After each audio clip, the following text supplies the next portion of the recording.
전임 목회지인 궁정교회에서 목회할 때에 가끔 교도소를 방문한 적이 있습니다. 특별히 천안에 있는 소년 교도소는 여러 차례 방문을 했습니다. 그 교회에 청소년 선도회 총무를 맡고 계시는 목사님이 소속 목사님으로 계셨기 때문에 정기적으로 방문을 했더랬습니다. 한순간의 실수로 원치 않는 곳에 가 있는 청소년들과 같이 예배를 드리고 사랑의 선물을 전달하고 돌아오곤 했습니다. 가보면은 늘 예배 전에 복음성가를 부르고 있습니다. 그 예배 전에 복음성가를 부르는 그들의 모습을 보면서 마음에 큰 감동을 받은 적도 있습니다. 마치 자신들의 마음을 온전히 담아서 주님께 드리는 것 같았기 때문입니다. 그러나 그런 모습을 볼 때마다 한편으로는 안타까운 마음도 들었습니다. 그들이 사회에 나와서 만나게 될 장벽이 눈에 선하기 때문입니다. 전과자라는 낙인이 찍힌 사람들이 사회로부터 받는 냉대가 그들에게도 있을 것이라고 생각하면 눈물이 핑 돌기도 했습니다. 그런데 돌아오는 차 안에서는 늘 하나님께 감사하는 마음을 가졌습니다. 인간과는 달리 하나님께서는 언제나 다시 한 번의 기회를 주신다는 사실 때문입니다. 성서에 의하면 하나님께서는 인간이 죄를 범했다 하더라도 돌이킬 수 있는 기회를 항상 주십니다. 사사기 16장에 보면은 하나님께서 나실인임에도 불구하고 머리에 삭도를 대게 해서 힘을 다 잃어버린 삼손에게 다시 한번 은혜를 베푸십니다. 어떻게 은혜를 베풀죠? 블레셋 사람의 신전, 다곤 신전을 한 번에 무너뜨릴 수 있는 힘을 주십니다. 다시 한 번의 기회를 삼손에게 주신 것입니다. 사무엘하 12장에 보면 하나님께서는 밧세바를 범하고 밧세바의 남편을 싸움터에서 죽게 한 다윗에게 용서의 표를 주십니다. 뭘 주시나요? 새 아이를 주시죠. 처음 아이는 죽었고요. 다시 아이를 주십니다. 그것은 하나님께서 다윗에게 용서의 표로 주신 것입니다. 다시 한번 하나님의 은혜 안에서 살 수 있도록 배려하신 것입니다.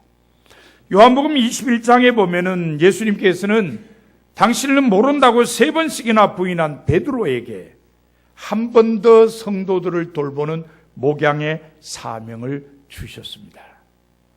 네가 나를 사랑하느냐? 몇 번 물었죠? 네, 3번을 물었습니다. 그리고는 목양의 사명을 베드로에게 주셨습니다.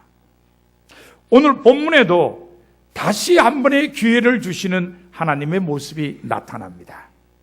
1절을 보세요. 여호와의 말씀이 두 번째로 요나에게 임하니라고 기록되어 있습니다. 두 번째. 그럼 첫 번째는 어떠했느냐? 요나서 1장과 2장에 의하면 하나님께서 첫 번째로 요나에게 말씀을 주셨을 때에 그 내용은 니느웨로 가서 하나님의 말씀을 전하라는 것이었습니다. 하지만 요나는 하나님 말씀을 거역하고 욥바로 내려가서 다시스로 가는 배를 타고 도망을 쳤습니다. 하지만 풍랑을 만났고 제비가 자기가 뽑혀져서 결국 물속에 던져지고 고기 뱃속에 들어가게 되었습니다. 결국 물고기 뱃속에서 사흘을 지낸 뒤에 요나는 회개의 기도를 하게 되었고 하나님께서는 요나의 기도를 들으시고 요나를 다시 살아나게 하셨습니다. 본문 2절에 의하면 하나님께서는 다시 살아난 요나에게 말씀하시기를 일어나 저 큰 니느웨 성으로 가서 내가 네게 명한 바를 그들에게 선포하라고 하셨습니다. 다시 한 번의 기회를 주신 겁니다. 내가 첫 번째 너에게 준 말을 이제 다시 가서 전하라고 명령하신 것입니다. 얼마나 감사합니까? 하나님은 이렇게 다시 한 번의 기회를 주신다는 겁니다. 요나는 다시 얻은 이 사명의 기회를 잘 살렸습니다.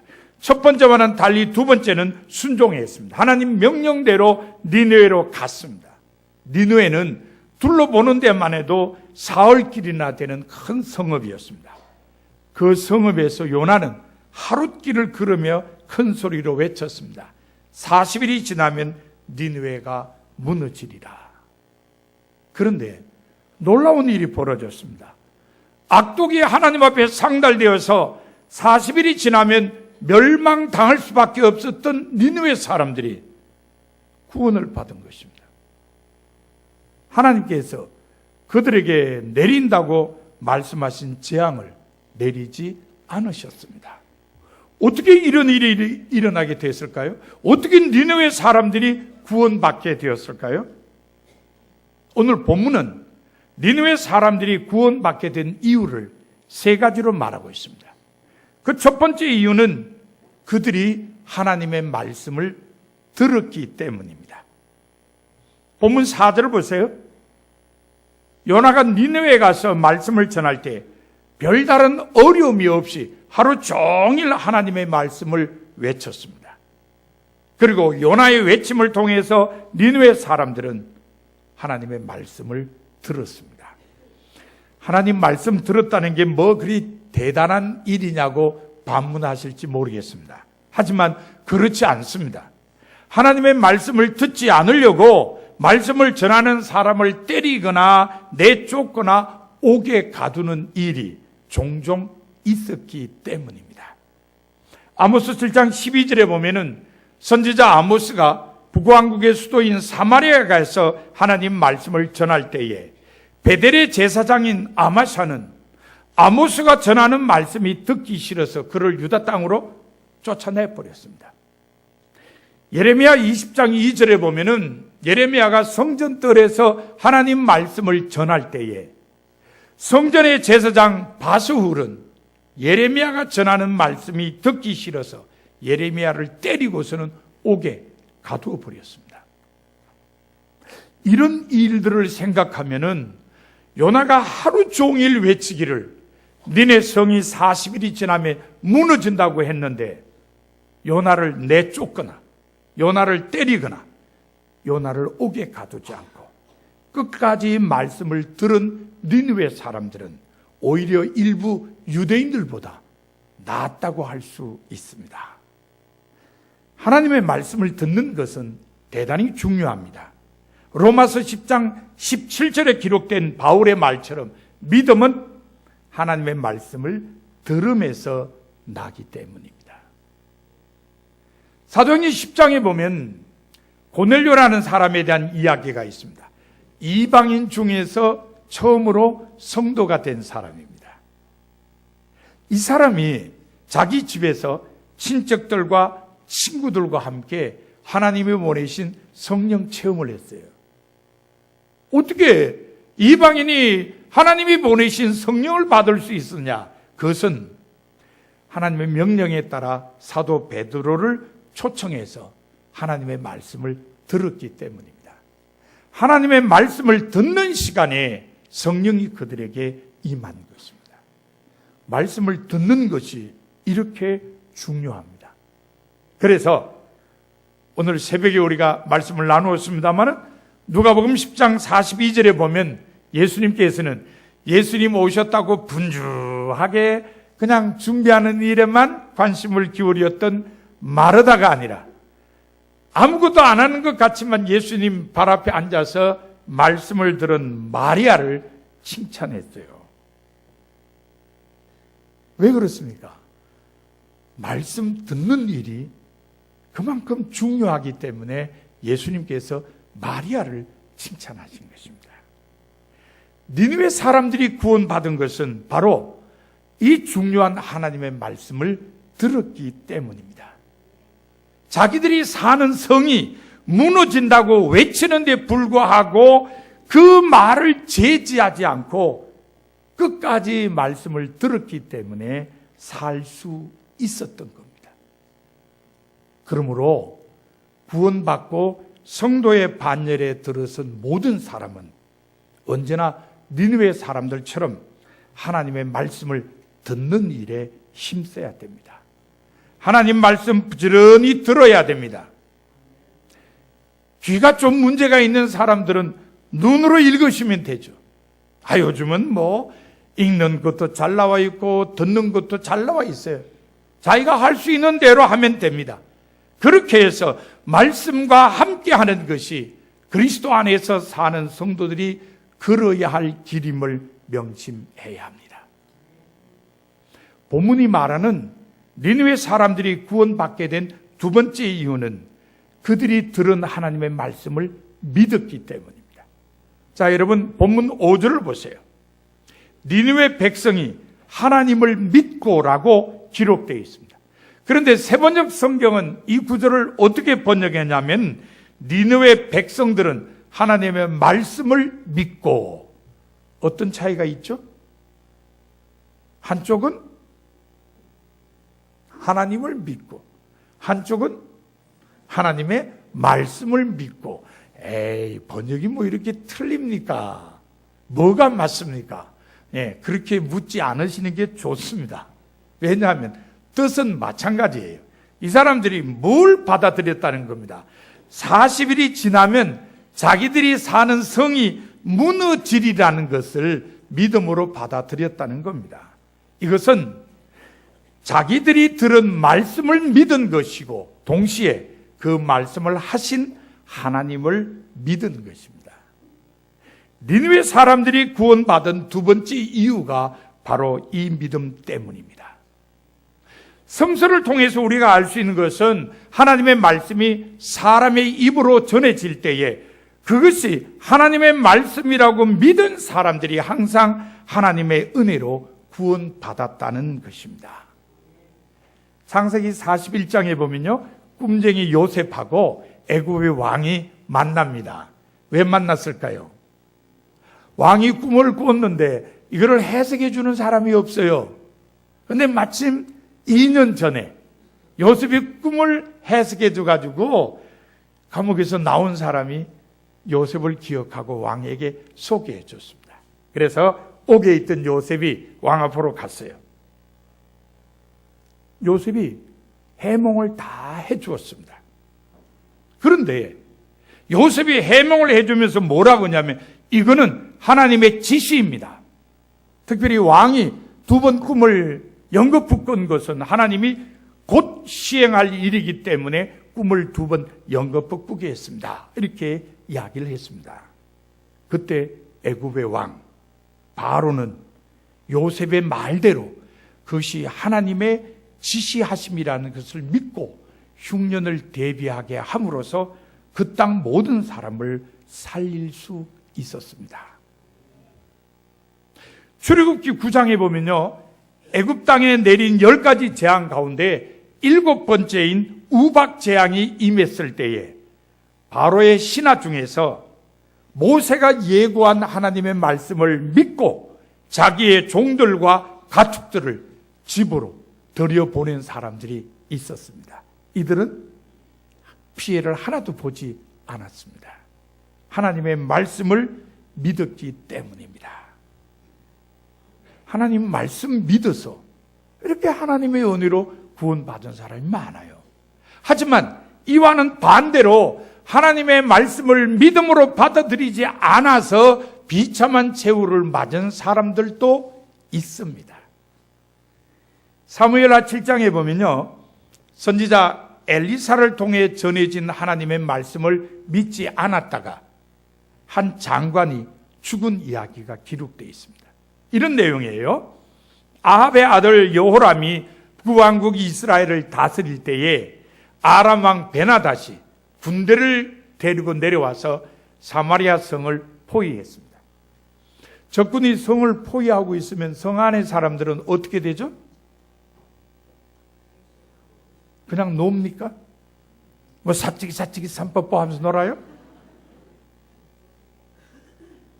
큰일 난 겁니다. 우선 뭐가 문제가 되죠? 식량이 문제가 되죠. 몇 날 지나지 않으면 식량이 떨어지는 거예요. 그러니까 이 사람들이 걱정을 해요. 사람들이 걱정을 하면 누구를 생각하죠? 하나님을 생각하게 되죠. 하나님께서 오늘이나 도움의 손길을 펼치실래나, 내일이나 도움의 손길을 펼치실래나, 이러고 하루하루 여러 날 기다렸는데 아무런 움직임이 없네요. 왕이 화가 났습니다. 아니, 하나님이 우리가 이렇게 어려워서 쩔쩔매는데 굶주려서 어찌할 바를 모르는데 어떻게 도와주지 않으시나 몹시 화가 났습니다. 그 화풀이를 누구한테 해야죠? 누구한테 합니까? 여러분 같으면 누구한테 해요? 저한테 하시겠지, 그죠? 이 왕이 선지자에게 하는 거예요. 그래가지고 신하들한테 엘리사 잡아오라고, 죽여버리겠다고. 몹시 화가 나가지고 하나님의 선지자인 엘리사를 죽이겠다고 잡아오라 그랬습니다. 그랬더니 엘리사가 하나님께서 주신 말씀을 왕에게 전해줍니다. 여호와께서 이르시되 내일 이맘때에 사마리아 정문에서 고운 가루 한 서알을 한 세겔로 매매하고 보리 2서알을 한 세겔로 매매하리라고 하셨습니다. 여러분, 양은 중요한 게 아닙니다.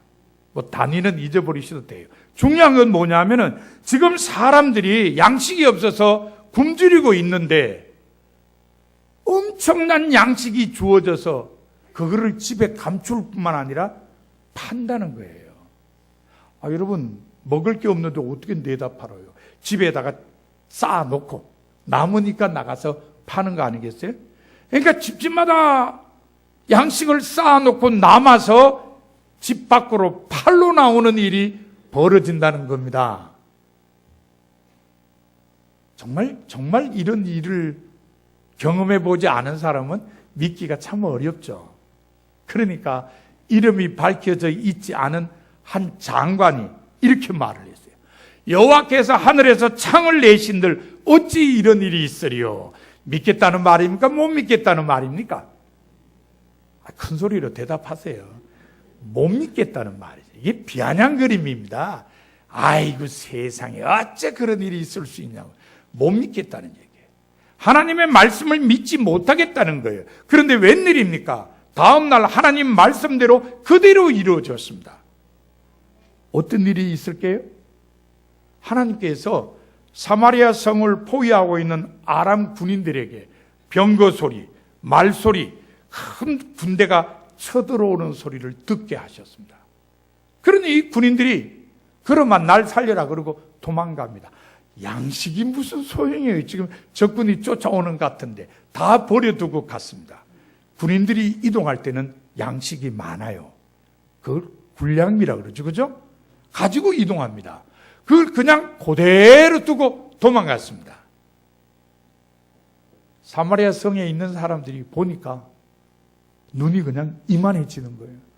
너도 나도 달려가서 양식을 담아옵니다. 그럴 때 꼭 누구 한 사람이 나와서 질서를 지킵시다 그러죠. 누가 그럽니까? 관리들이 그러죠. 주로 관리들이 그럽니다. 이때 누가 질서를 지킵시다고 했느냐? 바로 그 장관이 그랬어요. 사람들이 질서를 지키겠어요? 사흘 굶어 보세요. 눈에 뵈는 게 있나? 관리고 장관이고 소용없어요. 사람들이 그냥 몰려오다 보니까 이 사람이 넘어져서 밟혀서 죽었어요. 세상에 죽음의 종류도 다양합니다만은 사람 발에 밟혀 죽는다. 참 비참합니다. 이 장관이 그렇게 죽었어요. 성서 저자가 뭐라고 표현한지 아십니까? 이 사람 하나님의 말씀을 믿지 않아서 이렇게 죽었다는 거예요. 그렇습니다. 하나님의 말씀을 믿지 않은 사람들은 하나님의 말씀을 믿은 사람의 결과하고는 너무 달라요. 달라도 너무 달라요.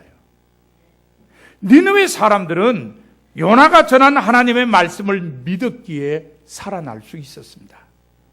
그러므로 구원받고 성도의 반열에 들어선 모든 사람은 언제나 니느웨 사람들처럼 하나님의 말씀을 믿어야 합니다. 하나님의 말씀을 믿음으로 받아들이는 것이 그리스도 안에서 성도들이 걸어야 할 길인 것입니다. 본문이 말하는 니느웨 사람들이 구원받게 된 세 번째 이유는 말씀이 요청하는 대로 변화되었기 때문입니다. 자, 여러분 본문 5절을 보세요. 니느웨 사람들이 금식을 선포하고 굵은 베옷을 입었습니다. 이게 뭐 할 때 이렇게 하죠?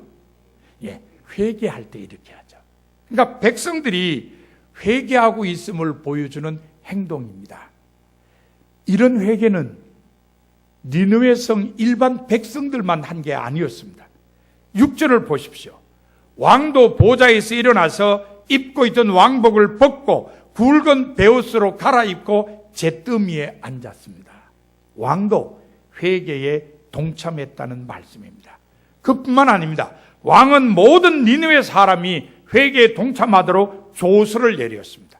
굵은 베옷을 입고 금식하며 힘써 하나님께 부르짖으라고 했습니다.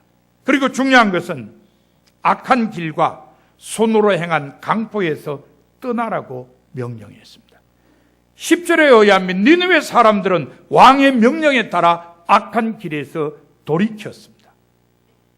이들이 이렇게 회개하고 악한 길에서 돌이키려고 한 것은 하나님의 말씀이 그것을 요청했기 때문입니다. 하나님이 언제 그렇게 요청하셨나요? 하나님이 주신 말씀은 무엇이었습니까? 니느웨 성 사람의 악독이 하나님 앞에 상달되었기 때문에 심판받는다는 것이었습니다. 이건 분명히 하나님께서 앞으로 심판하실 거라고 말씀을 통지한 겁니다.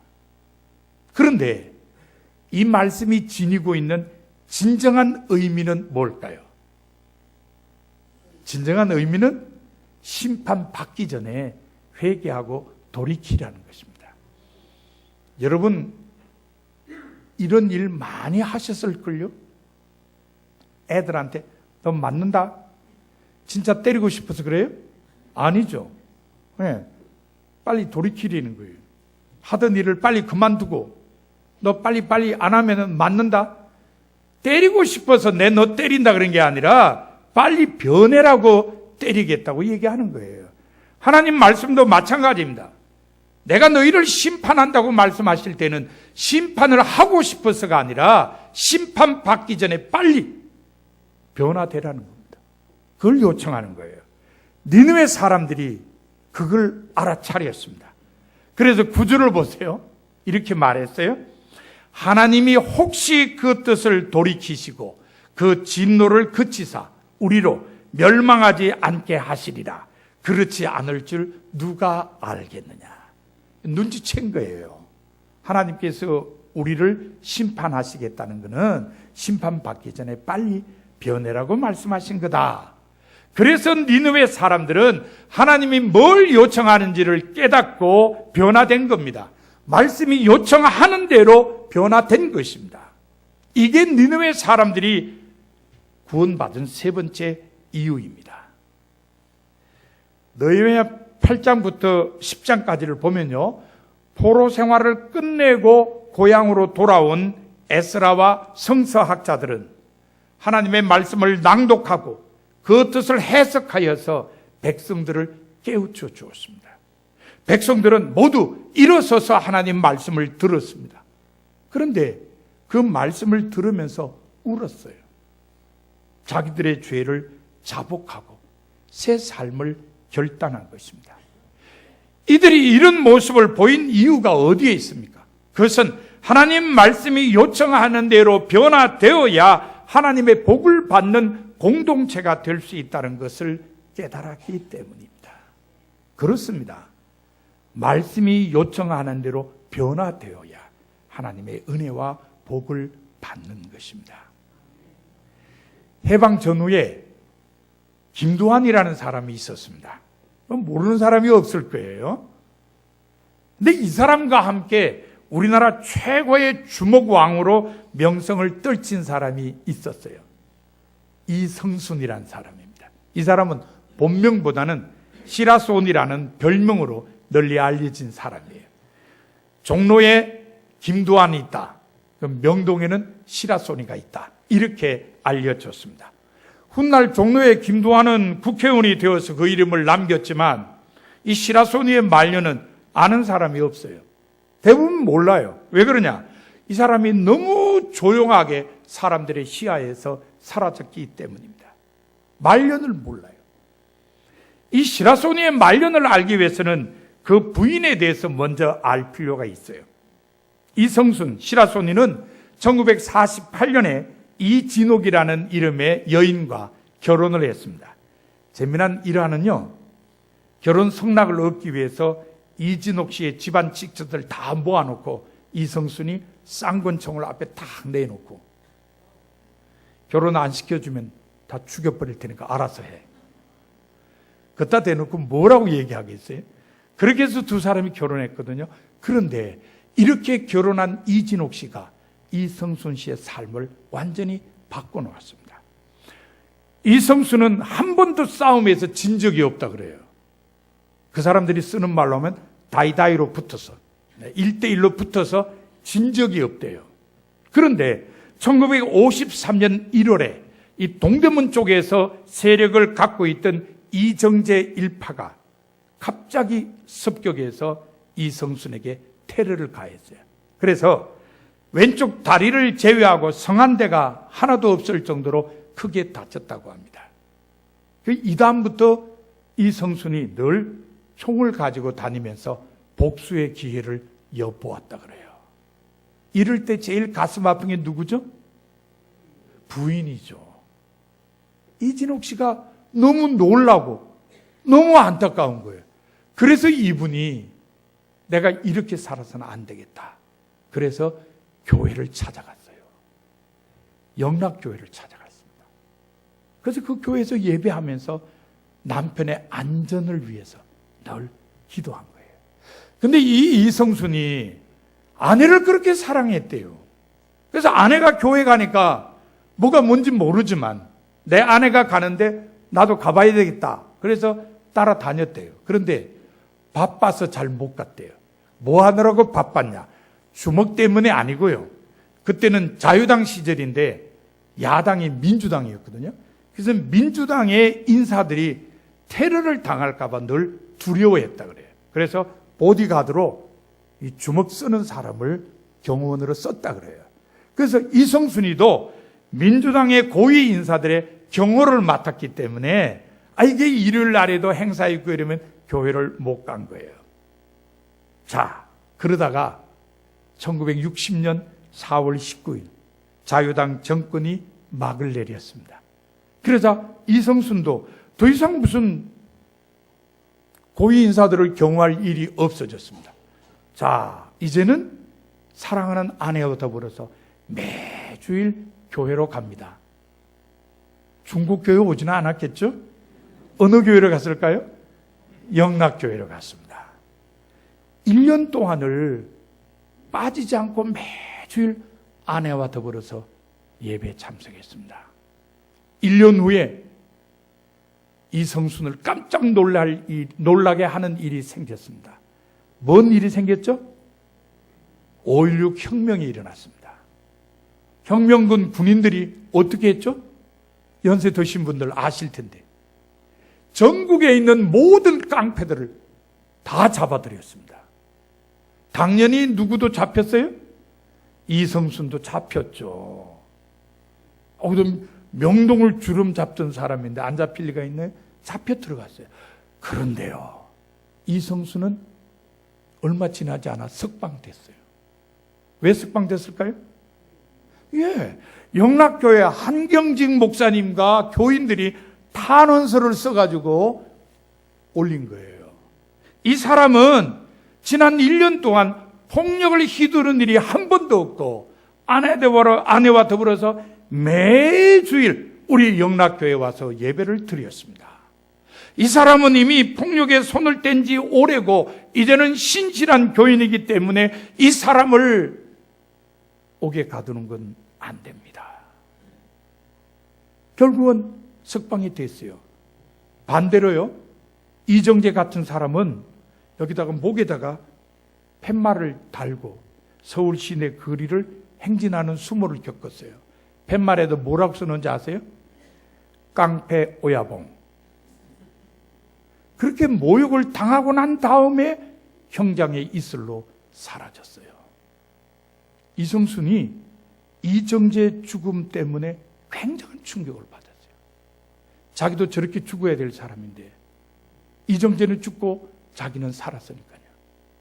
이때부터 이성수는 자기 삶을 돌아보게 되었습니다. 그리고 온전히 하나님께로 돌이켰어요.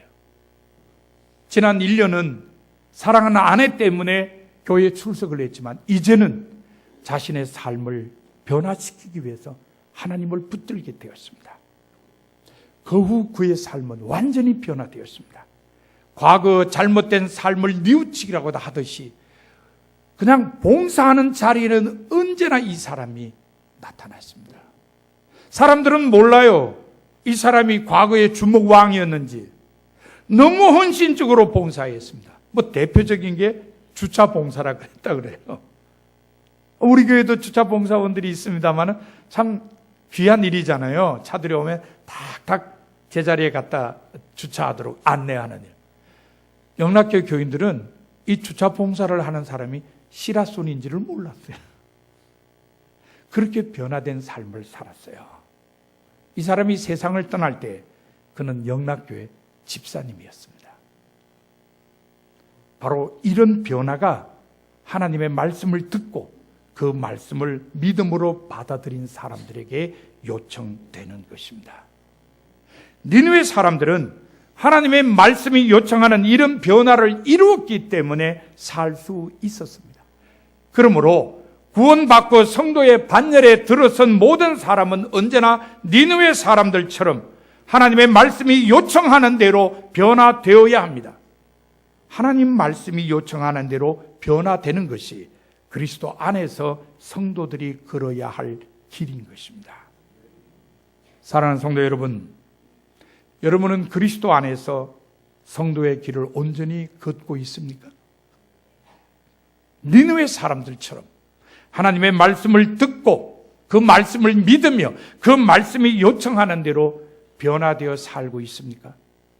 여러분은 그렇게 하셔야 됩니다. 왜냐하면 여러분은 이미 구원받고 영생을 누리며 사는 성도이기 때문입니다.